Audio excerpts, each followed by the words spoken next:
Over shadowy spires and gleaming towers lay the ghostly darkness and silence that runs before dawn. Into a dim alley, one of a veritable labyrinth of mysterious, winding ways, 4 masked figures came hurriedly from a door, which a dusky hand furtively opened. They spoke not, but went swiftly into the gloom, cloaks wrapped closely about them. As silently as the ghosts of murdered men, they disappeared in the darkness. Behind them, a sardonic countenance was framed in the partly opened door. A pair of evil eyes glittered malevolently in the gloom. "Go into the night, creatures of the night," a voice mocked. "Oh, fools, your doom hounds your heels like a blind dog, and you know it not." The speaker closed the door and bolted it, then turned and went up the corridor, candle in hand. He was a somber giant, whose dusky skin revealed his Stygian blood. He came into an inner chamber, where a tall, lean man in worn velvet lounged like a great lazy cat on a silken couch, sipping wine from a huge golden goblet. "Well, Escalante," said the Stygian, setting down the candle, "your dupes have slunk into the streets like rats from their burrows. You work with strange tools." "Tools?" replied Escalante. "Why, they consider me that. For months now, ever since the rebel 4 summoned me from the southern desert, I have been living in the very heart of my enemies, hiding by day in this obscure house, skulking through dark alleys and darker corridors at night, and I have accomplished what those rebellious nobles could not. Working through them, and through other agents, many of whom have never seen my face, I have honeycombed the empire with sedition and unrest. In short, I, working in the shadows, have paved the downfall of the king who sits throned in the sun. By Mitra, I was a statesman before I was an outlaw." "And these dupes who deem themselves your masters?" "I will continue to think that I serve them, until our present task is completed. Who are they to match wits with Escalante? Volmana, the dwarfish count of Caravan, Grommel, the giant commander of the Black Legion, Dion, the fat baron of Attalus, Ronaldo, the hair-brained minstrel. I am the force which has welded together the steel in each, and by the clay in each I will crush them when the time comes. But that lies in the future. Tonight, the king dies." "Days ago I saw the Imperial squadrons ride from the city," said the Stygian. "They rode to the frontier which the heathen picked to sail, thanks to the strong liquor which I've smuggled over the borders to madden them. Dion's great wealth made that possible, and Volmana made it possible to dispose of the rest of the Imperial troops which remained in the city. Through his princely kin in Nemedia, it was easy to persuade King Numa to request the presence of Count Trocaro of Poitain, Seneschal of Aquilonia. And of course, to do him honor, he'll be accompanied by an imperial escort, as well as his own troops, and Prospero, King Conan's right-hand man. That leaves only the king's personal bodyguard in the city, beside the Black Legion. Through Grommel, I've corrupted a spendthrift officer of that guard, and bribed him to lead his men away from the king's door at midnight. Then, with 16 desperate rogues of mine, we enter the palace by a secret tunnel. After the deed is done, even if the people do not rise to welcome us, Grommel's Black Legion will be sufficient to hold the city and the crown." "And Dion thinks that crown will be given to him?" "Yes, the fat fool claims it by reason of a trace of royal blood. Conan makes a bad mistake in letting men live who still boast descent from the old dynasty from which he tore the crown of Aquilonia. Volmana wishes to be reinstated in royal favor, as he was under the old regime, so that he may lift his poverty-ridden estates to their former grandeur. Grommel hates Palantides, commander of the Black Dragons, and desires the command of the whole army, with all the stubbornness of the Bosonian. Alone of us all, Ronaldo has no personal ambition.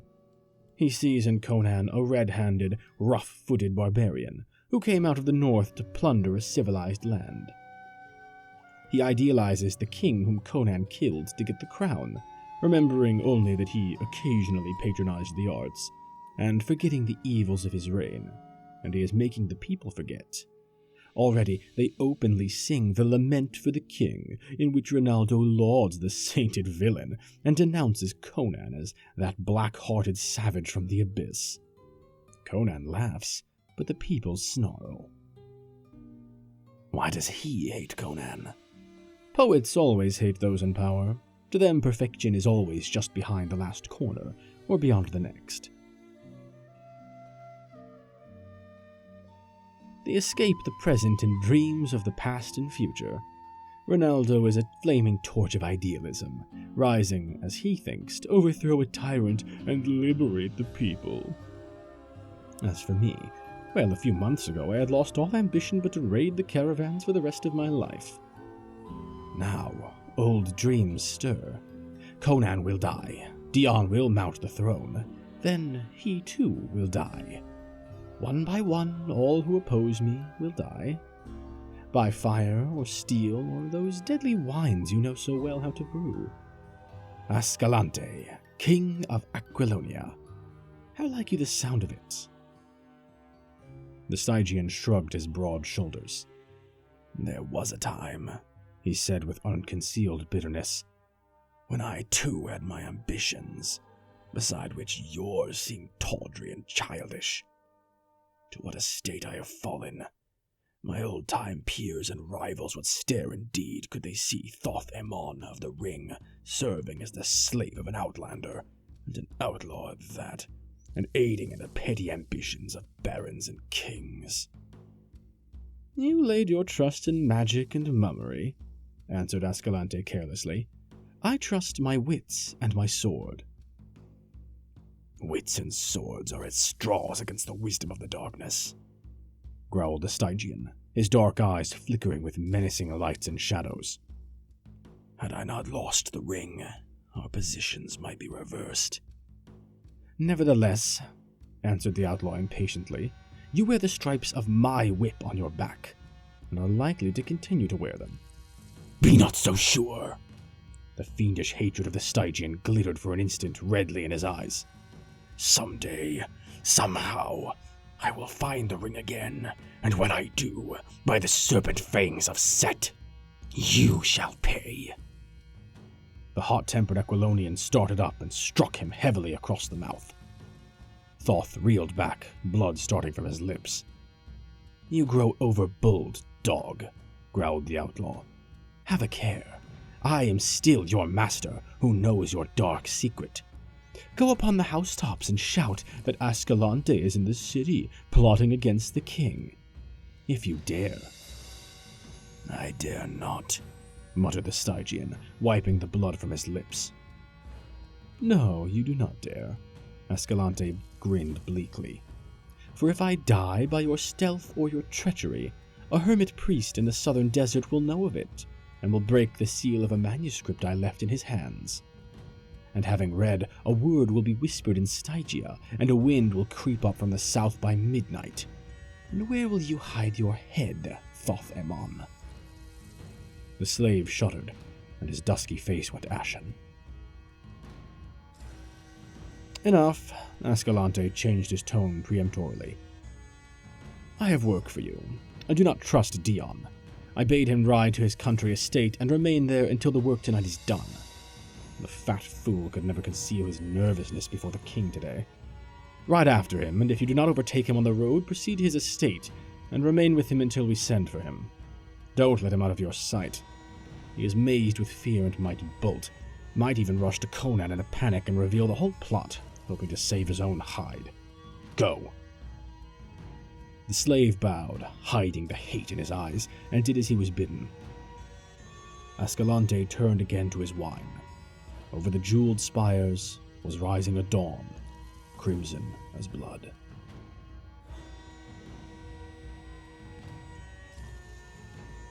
The room was large and ornate, with rich tapestries on the polished paneled walls, deep rugs on the ivory floor, and with the lofty ceiling adorned with intricate carvings and silver scrollwork.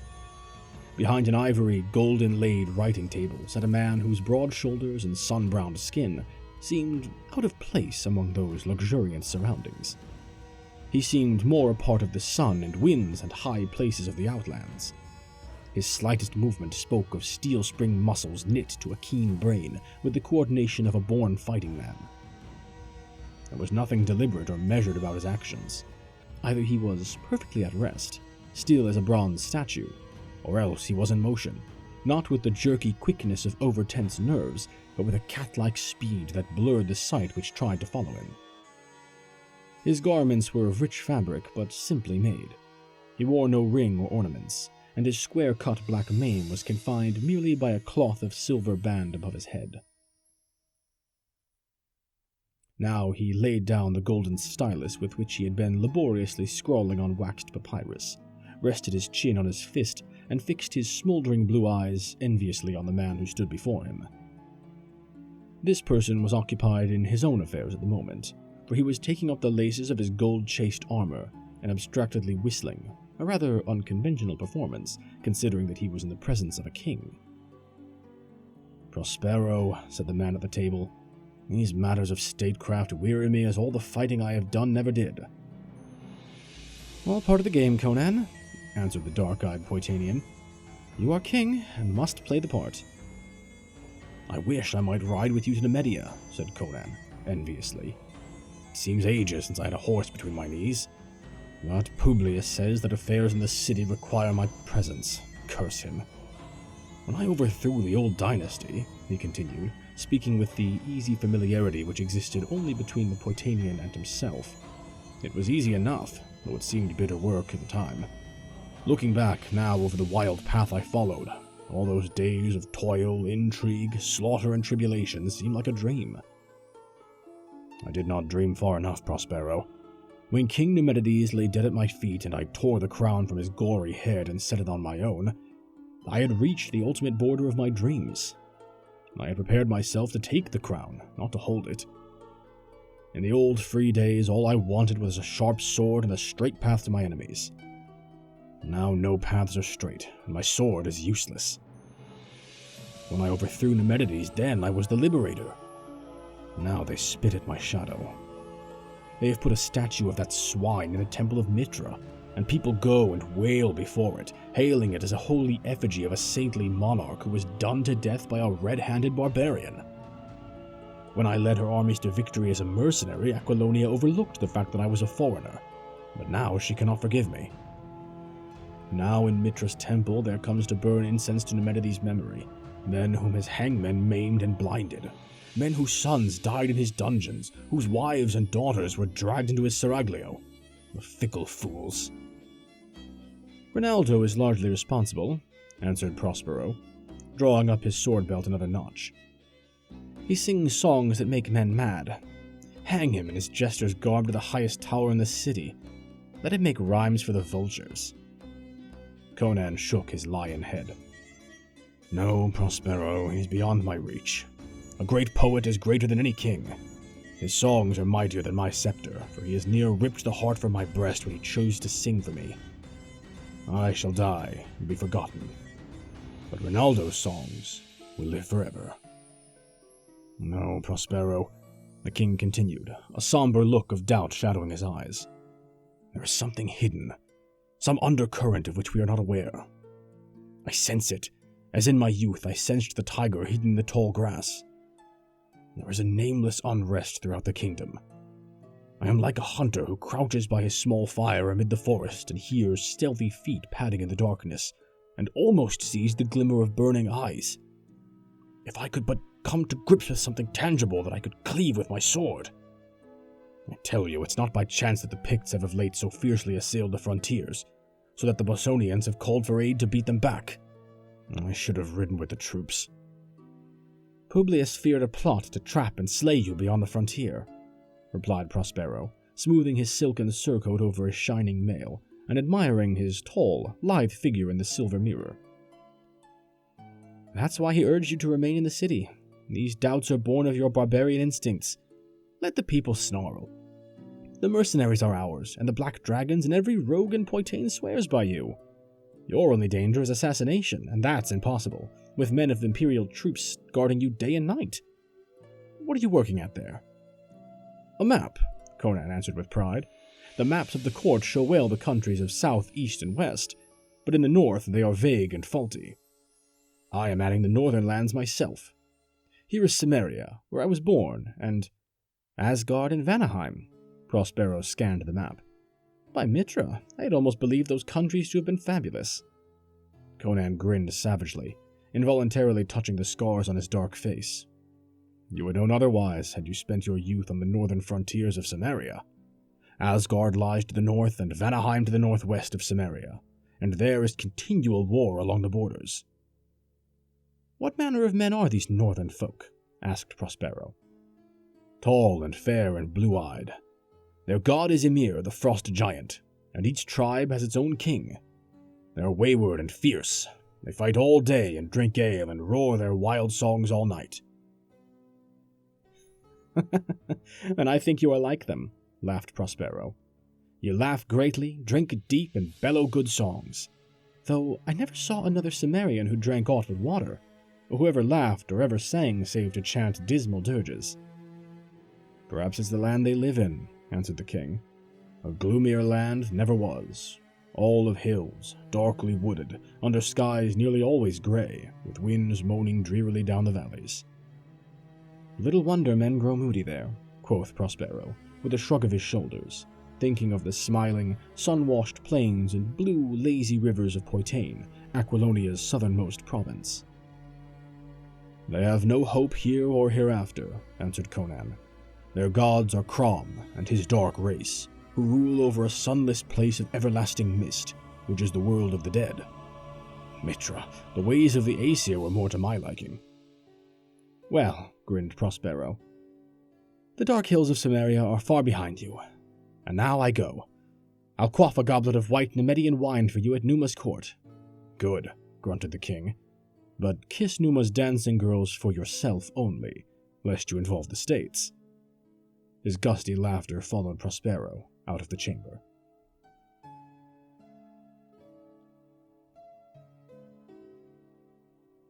The sun was setting, etching the green and hazy blue of the forest in brief gold. The waning beams glinted on the thick golden chain, which Dion of Attalus twisted continually in his pudgy hand as he sat in the flaming riot of blossoms and flowering trees which was his garden. He shifted his fat body on his marble seat and glanced furtively about, as if in quest of a lurking enemy. He sat within a circular grove of slender trees, whose interlapping branches cast a thick shade over him. Near at hand a fountain tinkled silverly, and other unseen fountains in various parts of the great garden whispered an everlasting symphony. Dion was alone, except for the great dusky figure which lounged on a marble bench close at hand, watching the Baron with deep, somber eyes. Dion gave little thought to Thoth Amon. He vaguely knew that he was a slave in whom Ascalante reposed much trust, but like so many rich men, Dion paid scant heed to men below his own station in life. "You need not be so nervous," said Thoth. "The plot cannot fail." "Ascalante can make mistakes as well as another," snapped Dion, sweating at the mere thought of failure. "Not he," grinned the Stygian savagely. "Else I had not been his slave, but his master." "What talk is this?" peevishly returned Dion, with only half a mind on the conversation. Thoth Amon's eyes narrowed. For all his iron self-control, he was near bursting with long pent-up shame, hate, and rage, ready to take any sort of a desperate chance. What he did not reckon on was the fact that Dion saw him not as a human being with a brain and a wit, but simply a slave, and as such a creature beneath notice. "Listen to me," said Thoth. "You will be king, but you little know the mind of Ascalante. You cannot trust him once Conan is slain. I can help you. If you will protect me when you come to power, I will aid you. Listen, my lord, I was a great sorcerer in the south. Men spoke of Thoth Amon as they spoke of Ramon. King Tesphon of Stygia gave me great honor, casting down the magicians from the high places to exalt me above them. They hated me, but they feared me, for I controlled beings from outside which came at my call and did my bidding. By Set, mine enemy knew not the hour when he might awake at midnight to feel the taloned fingers of a nameless horror at his throat. I did dark and terrible magic with the serpent ring of Set, which I found in a nighted tomb a league beneath the earth, forgotten before the first man crawled out of the slimy sea. But a thief stole the ring, and my power was broken. The magicians rose up to slay me, and I fled. Disguised as a camel driver, I was traveling in a caravan in the land of Koth when Ascalante's reavers fell upon us. All in the caravan were slain except myself. I saved my life by revealing my identity to Ascalante and swearing to serve him. Bitter has been that bondage. To hold me fast, he wrote of me in a manuscript and sealed it and gave it into the hands of a hermit who dwells on the southern borders of Koth. I dare not strike a dagger into him while he sleeps, or betray him to his enemies, for then the hermit would open the manuscript and read. Thus Ascalante instructed him, and he would speak a word in Stygia. Again Thoth shuddered, and an ashen hue tinged his dusky skin. Men knew me not in Aquilonia, he said, but should my enemies in Stygia learn my whereabouts, not the width of half a world between us would suffice to save me from such a doom as would blast the soul of a bronze statue. Only a king, with castles and hosts of swordsmen, could protect me.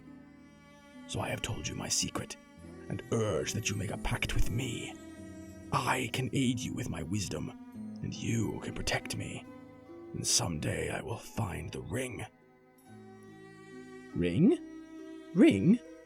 Thoth had underestimated the man's utter egoism. Dion had not even been listening to the slave's words, so completely engrossed was he in his own thoughts, but the final words stirred a ripple in his self-centeredness. Ring? He repeated. That makes me remember. My ring of good fortune. I had it from a Shemitish thief who swore he stole it from a wizard far in the south, and that it would bring me luck. I paid him enough, Mitra knows. By the gods, I need all the luck I can have, what with Volmana and Ascalante dragging me into their bloody plots. I'll see to the ring. Thoth sprang up, blood mounting darkly to his face, while his eyes flamed with the stunned fury of a man who suddenly realizes the full depths of a fool's swinish stupidity. Dion never heeded him. Lifting a secret lid in the marble seat, he fumbled for a moment among a heap of gewgaws of various kinds. Barbaric charms, bits of bones, pieces of tawdry jewelry, luck pieces and conjures which the man's superstitious nature had prompted him to collect. Ah, here it is! He triumphantly lifted a ring of curious make. It was of a metal like copper, and was made in the form of a scaled serpent coiled in 3 loops, with its tail in its mouth. Its eyes were yellow gems which glittered balefully. Thoth Amon cried out as if he had been struck, and Dion wheeled and gaped, his face suddenly bloodless. The slave's eyes were blazing, his mouth wide, and his huge dusky hands outstretched like talons. "The ring! By Set, the ring!" he shrieked. "My ring! Stolen from me!" Steel glittered in the Stygian's hand, and with a heave of his great dusky shoulders he drove a dagger into the Baron's fat body. Dion's high, thin squeal broke in a strangled gurgle, and his whole flabby frame collapsed like melted butter. A fool to the end, he died in mad terror, not knowing why. Flinging aside the crumpled corpse, already forgetful of it, Thoth grasped the ring in both hands, his dark eyes blazing with a fearful avidness. "My ring," he whispered in terrible exultation. "My power." How long he crouched over the baleful thing, motionless as a statue, drinking the evil aura of it into his dark soul, not even the Stygian knew. When he shook himself from his reverie and drew back his mind from the nighted abysses where he had been questing, the moon was rising, casting long shadows across the smooth marble back of the garden seat, at the foot of which sprawled the darker shadow, which had been the Lord of Attalus. No more, Ascalante. No more, whispered the Stygian, and his eyes burned red as a vampire's in the gloom. Stooping, he cupped a handful of congealing blood from the sluggish pool in which his victim sprawled, and rubbed it in the copper serpent's eyes until the yellow sparks were covered by a crimson mask. Blind your eyes, mystic serpent, he chanted in a blood-freezing whisper. Blind your eyes to the moonlight and open them on darker gulfs. What do you see, O serpent of Set? Whom do you call from the gulfs of the night? Whose shadow falls on the waning light? Call him to me, O serpent of Set. Stroking the scales with a peculiar circular motion of his fingers, a motion which always carried the fingers back to their starting place, his voice sank still lower as he whispered dark names and grisly incantations forgotten the world over save in the grim hinterlands of dark Stygia, where monstrous shapes move in the dusk of the tombs. There was a movement in the air about him, such a swirl as is made in water when some creature rises to the surface. A nameless, freezing wind blew on him briefly, as if from an opened door. Thoth felt a presence at his back, but he did not look about. He kept his eyes fixed on the moonlit space of marble, on which a tenuous shadow hovered. As he continued his whispered incantations, this shadow grew in size and clarity, until it stood out distinct and horrific. Its outline was not unlike that of a gigantic baboon, but no such baboon ever walked the earth, not even in Stygia. Still, Thoth did not look, but drawing from his girdle a sandal of his master, always carried in the dim hope that he might be able to put it to such use, he cast it behind him. Know it well, slave of the ring, he exclaimed. Find him who wore it, and destroy him. Look into his eyes and blast his soul before you tear out his throat. Kill him! I, in a blind burst of passion, and all with him. Etched on the moonlit wall, Thoth saw the horror lower its misshapen head and take the scent like some hideous hound. Then the grisly head was thrown back, and the thing wheeled and was gone like a wind through the trees.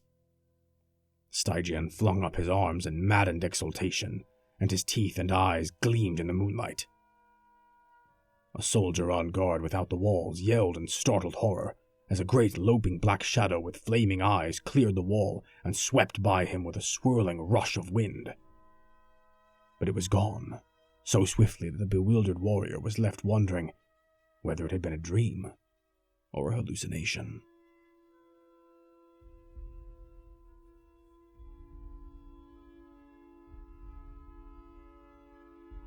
Alone, in the great sleeping chamber, with its high golden dome, King Conan slumbered and dreamed. Through swirling grey mists he heard a curious call, faint and far, and though he did not understand it, it seemed not within his power to ignore it. Sword in hand, he went through the grey mist, as a man might walk through clouds, and the voice grew more distinct as he proceeded, until he understood the word it spoke. It was his own name that was being called across the gulfs of space or time. Now the mists grew lighter, and he saw that he was in a great dark corridor that seemed to be cut in solid black stone. It was unlighted, but by some magic he could see plainly. The floor, ceiling, and walls were highly polished and gleamed dull, and they were carved with the figures of ancient heroes and half-forgotten gods.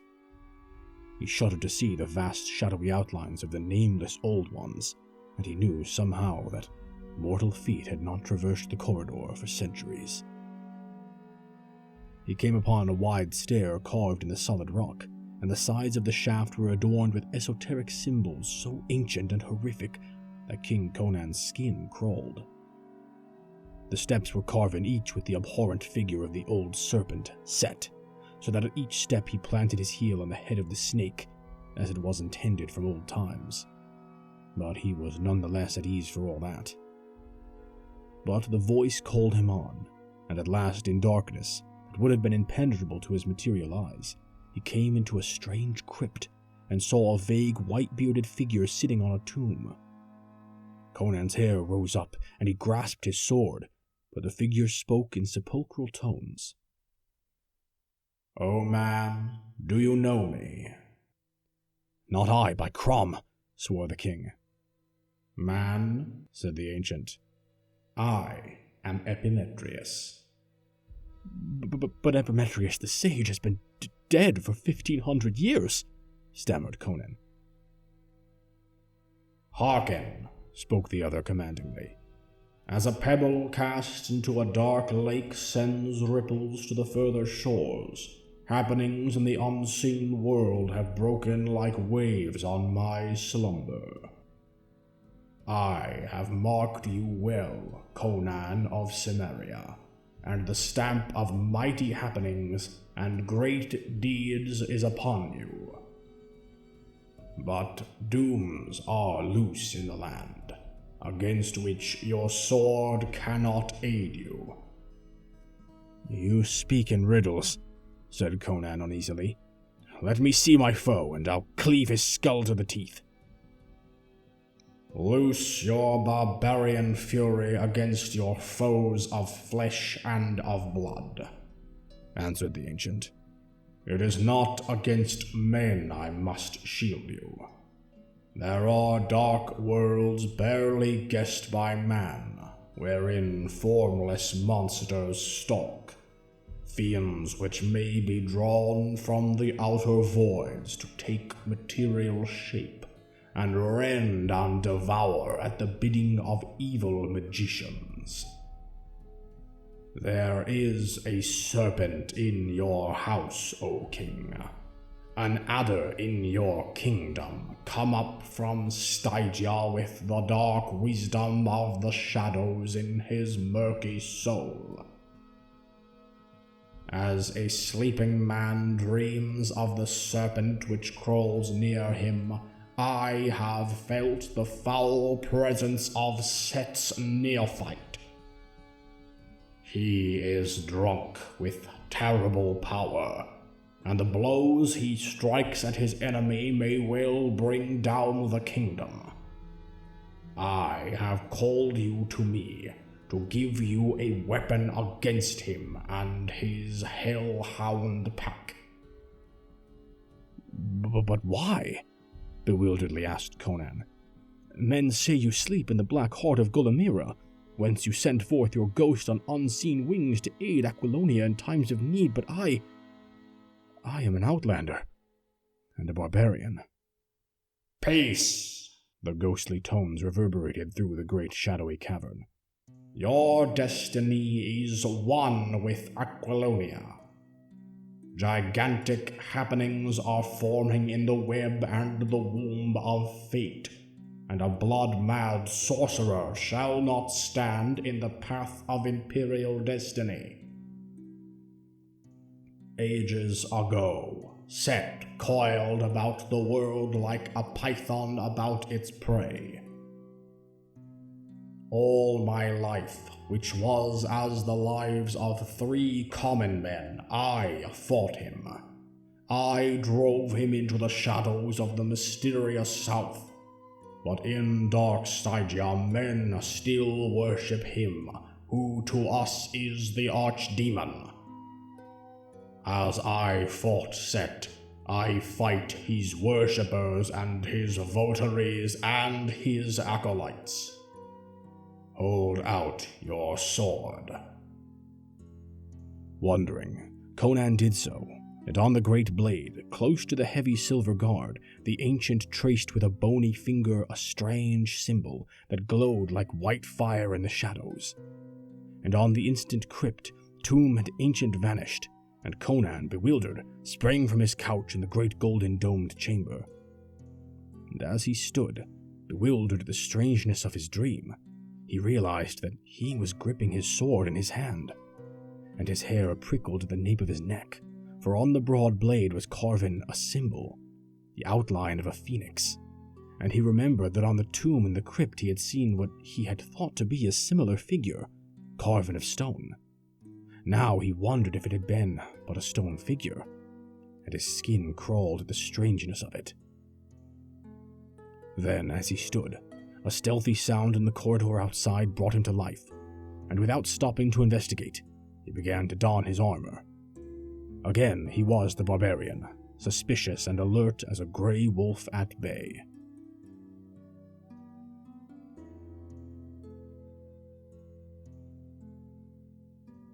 Through the silence which shrouded the corridor of the royal palace stole 20 furtive figures. Their stealthy feet, bare or cased in soft leather, made no sound either on thick carpet or bare marble tile. The torches which stood in niches along the halls gleamed red on dagger, sword, and keen-edged axe. "Easy all," hissed Escalante. "Stop that cursed loud breathing, whoever it is. The officer of the night guard has removed most of the sentries from these halls and made the rest drunk, but we must be careful just the same. Back! Here comes the guard!" They crowded back behind a cluster of carven pillars, and almost immediately 10 giants in black armor swung by at a measured pace. Their faces showed doubt as they glanced at the officer who was leading them away from their post of duty. This officer was rather pale. As the guard passed the hiding places of the conspirators, he was seen to wipe the sweat from his brow with a shaky hand.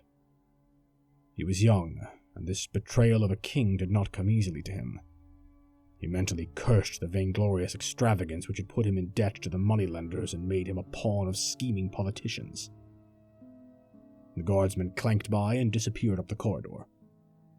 "Good," grinned Escalante. "Conan sleeps unguarded. Haste. If they catch us killing him, we're undone, but few men will espouse the cause of a dead king." "Aye, haste!" cried Ronaldo, his blue eyes matching the gleam of the sword he swung above his head. "My blade is thirsty. I hear the gathering of the vultures. On!" They hurried down the corridor with reckless speed and stopped before a gilded door, which bore the royal dragon symbol of Aquilonia. "Grummel!" snapped Escalante. "Break me this door open." The giant drew a deep breath and launched his mighty frame against the panels, which groaned and bent at the impact. Again he crouched and plunged. With a snapping of bolts and a rending crash of wood, the door splintered and burst inward. "In!" roared Escalante, on fire with the spirit of the deed. "In!" yelled Ronaldo. "Death to the tyrant!" They stopped short. Conan faced them, not a naked man roused, mazed, and unarmed out of a deep sleep to be butchered like a sheep, but a barbarian, wide awake and at bay, partly armored, and with his long sword in his hand. "In, rogues!" yelled the outlaw. "He is 1 to 20, and he has no helmet." True, there had been lack of time to don the heavy plumed casque, or to lace in place the side plates of the cuirass, nor was there now time to snatch the great shield from the wall. Still, Conan was better protected than any of his foes except Volmana and Grommel, who were in full armor. The king glared, puzzled as to their identity. Escalante he did not know. He could not see through the closed visors of the armored conspirators, and Ronaldo had pulled his slouch cap down above his eyes. But there was no time for surmise. With a yell that rang to the roof, the killers flooded into the room, Grommel first. He came like a charging bull, head down, sword low for the disemboweling thrust. Conan sprang to meet him, and all his tigerish strength went into the arm that swung the sword. In a whistling arc, the great blade flashed through the air and crashed on the Bosonian's helmet. Blade and casque shivered together, and Grommel rolled lifeless on the floor. Conan bounded back, still gripping the broken hilt. "Grommel!" he spat, his eyes blazing in amazement as the shattered helmet disclosed the shattered head.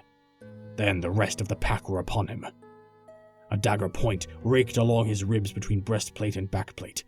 A sword edge flashed before his eyes. He flung aside the dagger wielder with his left arm and smashed his broken hilt like a cestus into the swordsman's temple. The man's brains spattered in his face.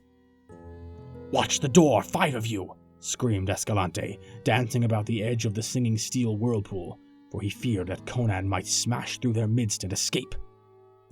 The rogues drew back momentarily as their leader seized several and thrust them toward the single door, and in that brief respite, Conan leaped to the wall and tore therefrom an ancient battle-axe, which, untouched by time, had hung there for half a century. With his back to the wall, he faced the closing ring for a flashing instant, then leaped into the thick of them. He was no defensive fighter. Even in the teeth of overwhelming odds, he always carried the war to the enemy. Any other man would have already died there, and Conan himself did not hope to survive, but he did ferociously wish to inflict as much damage as he could before he fell. His barbaric soul was ablaze, and the chants of old heroes were singing in his ears. As he sprang from the wall, his axe dropped an outlaw with a severed shoulder, and the terrible backhand return crushed the skull of another. Swords whined venomously about him, but death passed him by breathless margins. The Cimmerian moved in, a blur of blinding speed. He was like a tiger among baboons as he leaped, sidestepped, and spun, offering an ever-moving target while his axe wove a shining wheel of death about him. For a brief space the assassins crowded him fiercely, raining blows blindly and hampered by their own numbers. Then they gave back suddenly. 2 corpses on the floor gave mute evidence of the king's fury, though Conan himself was bleeding from wounds on arm, neck, and legs. "Knaves!" screamed Rinaldo, dashing off his feathered cap, his wild eyes glaring. "Do ye shrink from the combat? Shall the despot live? Outdone it!" He rushed in, hacking madly, but Conan, recognizing him, shattered his sword with a short, terrific chop, and with a powerful push of his open hand sent him reeling to the floor. The king took Ascalante's point in his left arm, and the outlaw barely saved his life by ducking and springing backwards from the swinging axe. Again the wolves swirled in, and Conan's axe sang and crushed. A hairy rascal stooped beneath its stroke and dived at the king's legs, but after wrestling for a brief instant at what seemed a solid iron tower, glanced up in time to see the axe falling, but not in time to avoid it. In the interim, one of his comrades lifted a broadsword with both hands and hewed through the king's left shoulder plate, wounding the shoulder beneath. In an instant, Conan's cuirass was full of blood. Vomana, flinging the attackers right and left in his savage impatience, came plowing through and hacked murderously at Conan's unprotected head. The king ducked deeply, and the sword shaved off a lock of his black hair as it whistled above him. Conan pivoted on his heel and struck in from the side. The axe crunched through the steel cuirass, and Vomana crumpled with his whole left side caved in. "Vomana!" gasped Conan breathlessly. "I'll know that dwarf in hell!" He straightened to meet the maddened rush of Rinaldo, who charged in wild and wide open, armed only with a dagger. Conan leaped back, lifting his axe. "Rinaldo!" His voice was strident with desperate urgency. "Back! I would not slay you!" "Die, tyrant!" screamed the mad minstrel, hurling himself headlong on the king. Conan delayed the blow he was loath to deliver until it was too late. Only when he felt the bite of the steel in his unprotected side did he strike, in a frenzy of blind desperation. Rinaldo dropped with his skull shattered, and Conan reeled back against the wall, blood spurting from between the fingers which gripped his wound. "In now and slay him!" yelled Escalante. Conan put his back against the wall and lifted his axe. He stood like an image of the unconquerable primordial, legs braced far apart, head thrust forward, one hand clutching the wall for support, the other gripping the axe on high, with the great corded muscles standing out in iron ridges, and his features frozen in a death snarl of fury, his eyes blazing terribly through the mist of blood which veiled him. The men faltered. Wild, criminal, and dissolute though they were, yet they came of a breed men called civilized, with a civilized background. Here was the barbarian, the natural killer. They shrank back. The dying tiger could still deal death. Conan sensed their uncertainty and grinned mirthlessly and ferociously. "Who dies first?" he mumbled through smashed and bloody lips. Ascalante leaped like a wolf, halted almost in midair with incredible quickness, and fell prostrate to avoid the death which was hissing toward him. He frantically whirled his feet out of the way and rolled clear as Conan recovered from his missed blow and struck again. This time the axe sank inches deep into the polished floor close to Escalante's revolving legs. Another misguided desperado chose this instant to charge, followed half-heartedly by his fellows. He intended killing Conan before the Cimmerian could wrench his axe from the floor, but his judgment was faulty. The red axe lurched up and crashed down, and a crimson caricature of a man catapulted back against the legs of the attackers. At that instant, a fearful scream burst from the rogues at the door, as a black, misshapen shadow fell across the wall. All but Escalante wheeled at that cry, and then, howling like dogs, they burst blindly through the door in a raving, blaspheming mob and scattered through the corridors in screaming flight. Escalante did not look toward the door. He had eyes only for the wounded king. He supposed that the noise of the fray had at last roused the place, and that the loyal guards were upon him, though even in that moment it seemed strange that his hardened rogues should scream so terribly in their flight. Conan did not look toward the door, because he was watching the outlaw with the burning eyes of a dying wolf. In this extremity, Escalante's cynical philosophy did not desert him. "All seems to be lost, particularly honor," he murmured. "However, the king is dying on his feet, and—" Whatever other cogitation might have passed through his mind is not to be known, for leaving the sentence uncompleted, he ran lightly at Conan, just as the Cimmerian was perforce employing his axe-arm to wipe the blood from his blinded eyes. But even as he began his charge, there was a strange rushing in the air, and a heavy weight struck terrifically between his shoulders. He was dashed headlong, and great talons sank agonizingly in his flesh. Writhing desperately beneath his attacker, he twisted his head about and stared into the face of nightmare and lunacy. Upon him crouched a great black thing, which he knew was born in no sane or human world. Its slavering black fangs were near his throat, and the glare of its yellow eyes shriveled his limbs as a killing wind shrivels young corn. The hideousness of its face transcended mere bestiality. It might have been the face of an ancient, evil mummy, quickened with demoniac life. In those abhorrent features, the outlaw's dilated eyes seemed to see, like a shadow in the madness that enveloped him, a faint and terrible resemblance to the slave Thoth-Amon. Then Escalante's cynical and all-sufficient philosophy deserted him, and with a ghastly cry, he gave up the ghost before those slavering fangs touched him. Conan, shaking the blood drops from his eyes, stared frozen. At first he thought it was a great black hound which stood above Escalante's distorted body. Then, as his sight cleared, he saw that it was neither a hound nor a baboon. With a cry that was like an echo of Escalante's death shriek, he reeled away from the wall and met the leaping horror with a cast of his axe that had behind it all the desperate power of his electrified nerves. The flying weapon glanced singing from the slanting skull it should have crushed, and the king was hurled halfway across the chamber by the impact of the giant body. The slavering jaws closed on the arm Conan flung up to guard his throat, but the monster made no effort to secure a death grip.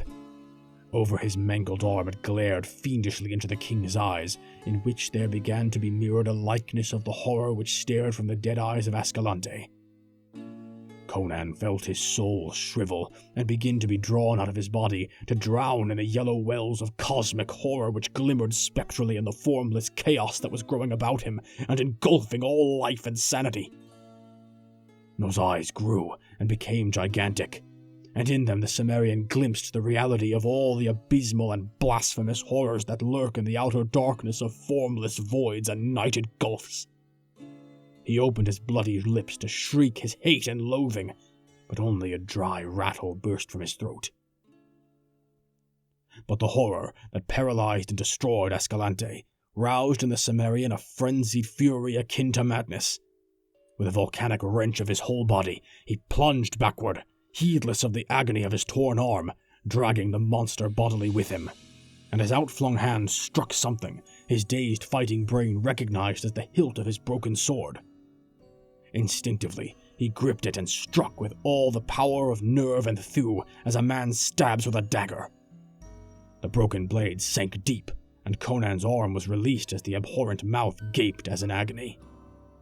The king was hurled violently aside, and lifting himself on one hand he saw, as one mazed, the terrible convulsions of the monster from which thick blood was gushing through the great wound his broken blade had torn. And as he watched, its struggles ceased and it lay, jerking spasmodically, staring upward with its grisly dead eyes. Conan blinked and shook the blood from his own eyes. It seemed to him that the thing was melting and disintegrating into a slimy, unstable mass. Then a medley of voices reached his ears, and the room was thronged with the finally roused people of the court. Knights, peers, ladies, men-at-arms, counselors, all babbling and shouting and getting in one another's way. The black dragons were on hand, wild with rage, swearing and ruffling with their hands on their hilts and foreign oaths in their teeth. Of the young officer of the door guard nothing was seen, nor was he found then or later, though earnestly sought after. "The guard is here, you old fool," cavalierly snapped Palantides, commander of the Black Dragons, forgetting Publius's rank in the stress of the moment. "Best stop your caterwauling and aid us to bind the king's wounds. He's like to bleed to death." "Yes, yes," cried Publius, who was a man of plans rather than action. "We must bind his wounds. Send for every leech of the court. Oh, my lord, what a black shame on the city. Are you entirely slain?" "Wine," gasped the king from the couch where they had laid him. They put a goblet to his bloody lips and he drank like a man half dead of thirst. "Good," he grunted, falling back. "Slaying is cursed dry work." They had staunched the flow of blood, and the innate vitality of the barbarian was asserting itself. "See first to the dagger wound in my side," he bade the court physicians. "Rinaldo wrote me a deathly song there, and keen was the stylus." "We should have hanged him long ago," gibbered Publius. "No good can come of poets. Who is this?" He nervously touched Escalante's body with his sandaled toe. "By Mitra!" ejaculated the commander. "It is Escalante, once Count of Thun. What devil's work brought him up from his desert haunts?" "But why does he stare so?" whispered Publius, drawing away, his own eyes wide and a peculiar prickling among the short hairs at the back of his fat neck. The others fell silent as they gazed at the dead outlaw. "Had you seen what he and I saw?" growled the king, sitting up despite the protests of the leeches. "You had not wondered. Blast your own gaze by looking at—" He stopped short, his mouth gaping, his finger pointing fruitlessly. Where the monster had died, only the bare floor met his eyes. "Crom!" he swore. "The thing's melted back into the foulness which bore it." "The king is delirious," whispered a noble. Conan heard and swore with barbaric oaths. "By bad Morrigan Macha Nemain," he concluded wrathfully, "I am sane." It was like a cross between a Stygian mummy and a baboon. It came through the door and Escalante's rogues fled before it. It slew Escalante, who was about to run me through. Then it came upon me, and I slew it. How, I know not, for my axe glanced from it as from a rack. But I think that the sage Epimetrius had a hand in it. Hark how he names Epimetrius, dead for 1,500 years, they whispered to each other. "By Ymir!" thundered the king. "This night I talked with Epimetrius. He called to me in my dreams, and I walked down a black stone corridor carved with old gods to a stone stair, on the steps of which were the outlines of Set, until I came to a crypt and a tomb with a phoenix carved on it." "In Mitra's name, Lord King, be silent!" It was the high priest of Mitra who cried out, and his countenance was ashen. Conan threw up his head like a lion tossing back its mane, and his voice was thick with the growl of the angry lion. "Am I a slave to shut my mouth at your command?" "Nay, nay, my lord." The high priest was trembling, but not through fear of the royal wrath. "I meant no offense." He bent his head close to the king and spoke in a whisper that carried only to Conan's ears. "My lord, this is a matter beyond human understanding. Only the inner circle of the priestcraft know of the black stone corridor carved in the black heart of Mount Golomira, by unknown hands, or of the phoenix-guarded tomb where Epimetrius was laid to rest 1,500 years ago. And since that time, no living man has entered it, for his chosen priests, after placing the sage in the crypt, blocked up the outer entrance of the corridor so that no man could find it. And today, Not even the high priests know where it is. Only by word of mouth, handed down by the high priests of the chosen few, and jealously guarded, does the inner circle of Mitra's acolytes know of the resting place of Epimetheus in the black heart of Golomira. It is one of the mysteries on which Mitra's cult stands. I cannot say by what magic Epimetheus brought me to him, answered Conan, but I talked with him, and he made a mark on my sword. Why that mark made it deadly to demons, or what magic lay behind the mark, I know not. But though the blade broke on Grommel's helmet, yet the fragment was long enough to kill the horror. Let me see your sword, whispered the high priest from a throat gone suddenly dry. Conan held out the broken weapon, and the high priest cried out and fell to his knees. Mitra, guard us against the powers of darkness, he gasped. The king has indeed talked with Epimetheus this night. There, on the sword, it is the secret sign none might make but him, the emblem of the immortal phoenix which broods forever over his tomb. A candle, quick! Look again at the spot where the king said the goblin died. It lay in the shade of a broken screen. They threw the screen aside and bathed the floor in a flood of candlelight, and a shuddering silence fell over the people as they looked. Then some fell on their knees calling on Mitra, and some fled screaming from the chamber. There, on the floor where the monster had died, there lay, like a tangible shadow, a broad, dark stain that could not be washed out. The thing had left its outline clearly etched in its blood, and that outline was of no being of a sane and normal world. Grim and horrific it brooded there, like the shadow cast by one of the apish gods that squat on the shadowy altars of dim temples in the dark land of Stygia.